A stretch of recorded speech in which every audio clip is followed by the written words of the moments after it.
Já webs vai ter um caso de extradição. Tem três jurídicos inicialmente K, F e R. Merca que é três pessoas aqui por um caso grande de droga. Anteriormente, me quero da ano passado, já acaba o caso de extradição que era tratado, pero Hof a rechazar a petição. Nós a bij Hoge Raad com a decisão, nós não estamos contentes com Hof a rechazar a petição. Hoge Raad a doen nossa razão e avisa que o Hof tem que tratar o caso de novo.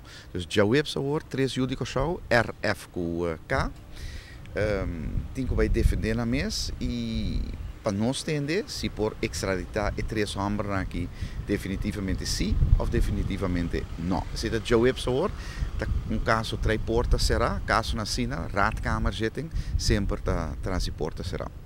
Então, já razão que já vier, caso para nós relativamente grande, riba já razão e já vier na hora. 2 dias completo, corte vai tratar caso de double assassinato que estava na 2014, para mais exato, 8 de fevereiro de 2014, muito homem rand e muito mulher ataf, a vinha morto em mondi em área de Bullebay, na que da liquidar diferente tiro na curva. Em caso aqui até tem 5 pessoas, judico por 4 colombianos e nanta vai estar de corte já razão e já vierne. Vários de nanta pe double assassinato, outro nan tur 5 tapa atraco armado que toma lugar num cas de ataf. A própria família de Emuchumueco agora liquidar, mas na casa de Ataf, na segunda Gevenstraat, tem atraco na bairro placa e hopi holoshi de hopi valor.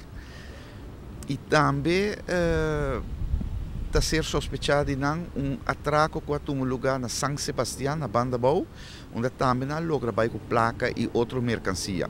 Então, 5 homens, tur 5 está pe atraco, 3 de homens está pe double assassinato, mas nem avisa de Yucosau, 4 colombiano, já razão que já vierne, então ja, die mesmo que não está em resultado mesora e veredicto é ter lota aqui 2 para 3 semanas.